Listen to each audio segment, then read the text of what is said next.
We begin tonight at 6 with federal charges now filed against a Connorsville photographer who admits to using his business to gain access to and sexually abuse children. Disturbing new court documents now are revealing the confession and details on several victims. Some of them are as young as 9 months old. Alex Almanza joins us live in studio right now. He's looking into the allegations. And Alex, this is so disturbing. Tell us, what have you learned so far? Well, according to this federal affidavit, 22-year-old Mikkel Shepard previously advertised himself as a photographer who, quote, works well with families, children, and infants. But a disturbing tip by the National Center for Missing and Exploited Children led investigators to thousands of images and videos showing minor children either nude or being inappropriately touched by Shepard. Today, the U.S. District Court filed 4 federal charges, including 3 counts of sexual exploitation and 1 count of possession of child pornography. Court docs reveal several potential victims who Shepard photographed were children of parents that he knew personally or indirectly.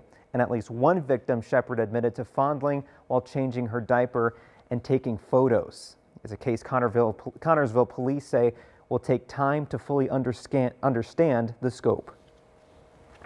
In a community this size, you hate to think that things like this can squeeze through and find their way in, but they can, and this is an unfortunate lesson that we have to learn.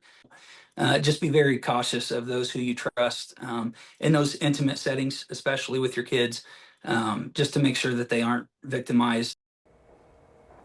Connorsville police say if you believe your child may have been a victim, to call them. Investigators are still digging through evidence and suggest more victims may be brought to light. Meanwhile, Shepard is being transferred to a federal detention facility. All right, Alex Almanza in studio with us tonight. Thanks. Happening right now, city-county councilors are meeting to discuss potential changes following the harassment investigation into the Joe Hogsett administration. That's the mayor of Indianapolis, and several groups now are expected to testify tonight, including representatives with the National Women's Defense League and the city's HR staff. The meeting tonight is focused on potential HR changes after a law firm released its report into the handling of the complaints against a former city aide. That aide is Thomas Cook. Our Logan Gay is at tonight's meeting. She'll have a full report for you tonight at 11 o'clock. Angel, how's our weather right now? Scott, very cloudy, very cool, at least for most of us, and a few showers showing up on radar. Most of this in the form of some drizzle or a few sprinkles. We've increased the intensity on radar just to point that out west and south of Indianapolis. Let's head south along Interstate 65. Some steadier but still very light rain around Bartholomew County, especially south of Columbus. We have a few sprinkles in and around Seymour, North Vernon, Brownstown. We'll go west of Indianapolis, where we have got areas of drizzle from Greencastle to Cloverdale. This is enough to keep the pavement wet this evening and keep those temperatures down. Only 52 in Greencastle. Where we did have some sunshine today, we were as warm as the low 60s. We still have 60 on the map in Peru, close to it in Muncie at 59, 55 degrees in Indianapolis. Temperatures tomorrow for most of central Indiana stuck in the 50s with clouds and some off and on showers. Those areas north and east, if you're back into some sunshine, you'll actually have highs in the 60s. You can see the weather system that we're tracking. I'll have the local analysis in a few minutes. State lawmakers and advocates are now gearing up for Monday's special session aimed at kicking off the process of redrawing congressional districts here in Indiana. This push comes just 4 years after state lawmakers last redrew them. Our State House reporter Emily Longnecker joins us live downtown from the State House. She takes a look back at that process and has what we can expect this time around. Emily. Well, Ann and Scott, I want to tell you today that first, we were with the governor when he made remarks at the FAA convention this afternoon. He didn't take any questions about redistricting. In fact, he was down the escalator at the convention center before we could get to him and ask him any questions. But he did say on WIBC yesterday that when you hear that the votes aren't there, that that's mostly coming from Democrats. And he said at the time, quote, once this thing goes public, you'll have people getting off the fence and you're going to see the votes will be there. Now, spokesperson for the House Republicans does tell us that the votes in support of redistricting are there in the House. But we've heard all week that as far as Senate Republicans go, the votes aren't there. We've heard that from a spokesperson for Senate President Pro Tem Rod Bray, and we checked in with that spokesperson today, and she said nothing has changed as far as the votes go. With continued word that Senate Republicans still don't have the votes in favor of redistricting, voting rights advocates delivered care packages to Indiana state senators Tuesday morning. We know that they're in for a bumpy ride over the next couple of weeks. They're going to need some comfort items to get them through.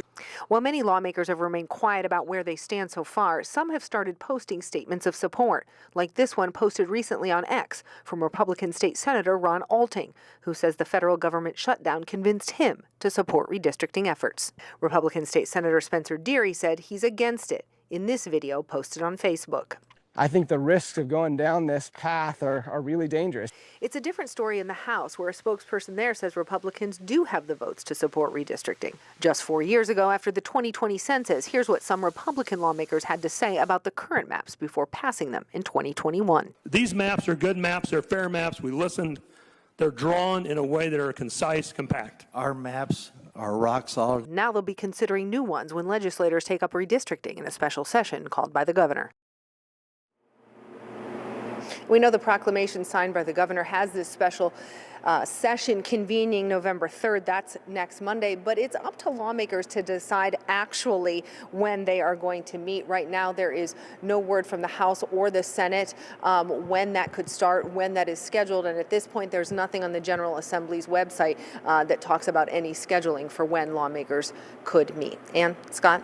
Yeah, we know you'll be staying on this story from the State House. Emily Longnecker, thanks so much. We've got in-depth coverage of this redistricting debate, including reaction from both sides. You can watch it in our Crossroads Politics show, which is available right now over on WTHR+. Some people are describing the Washington Square Mall on the east side as an eyesore. But with new developments today, there is now renewed hope that, you know what, looking forward, maybe that's going to change. Our Ella Rhodes learned today the mall is now for sale. So she talked with businesses at the mall about their future. For the last 28 years, Sean Grant comes to work here at the Washington Square Mall, where he owns R&S, a clothing store. I would love to see it repurposed. I'd love to see it bring up to standards. He says the state the mall is in right now doesn't impact his business or customers, but he knows it could be in better shape. We need to be at the table, and the powers that be and whoever I'm speaking to needs to know that whatever you're doing, whatever you're planning, involve us, ask us, because we're here. Despite ongoing county health violations at the mall and a December court date, City County Councilor Michael Paulhart says lawyers for the mall's owners told him Tuesday they plan to sell the property. Plan and money, and that's going to determine what ultimately happens at the end of the day, right? Whether it's knocked down and built new or whether it's renovated. Owners like Grant don't want to see the mall go. Hart says he doesn't want people in the community to lose their businesses either. And I have complete respect and empathy for that situation, right? And the goal isn't that we want to kick them out. The goal is that we want to revitalize the east side of Indianapolis and we want to see them thrive with it. Tim Anderson Cavalier owns Carnival Popcorn in the mall. And like his fellow business owner, he wants a seat at the table. It makes me feel sad a little bit, you know, because everybody always says that they are concerned about the little man, but yet no one comes and walks the path of the little man. While the mall is not as busy as it once was, loyal customers keep the small businesses afloat. As dire as everything has been and as bad as everybody has said that this mall has gotten, we still have customers that come in here. Cavalier also wants to see the mall updated. He just doesn't want to lose his livelihood. The best case scenario would be, you know, that all these people that are here, that have businesses in here, can continue to support their families from here, and this community can continue to get the best out of Washington Square. A new future officially in the works for an East Side landmark. In Indianapolis, Ella Rhodes, 13 News. Councilor Hart told us the owners are motivated to sell this property sooner than later. He also says there are no official bidders yet, but he is talking with potential interested buyers.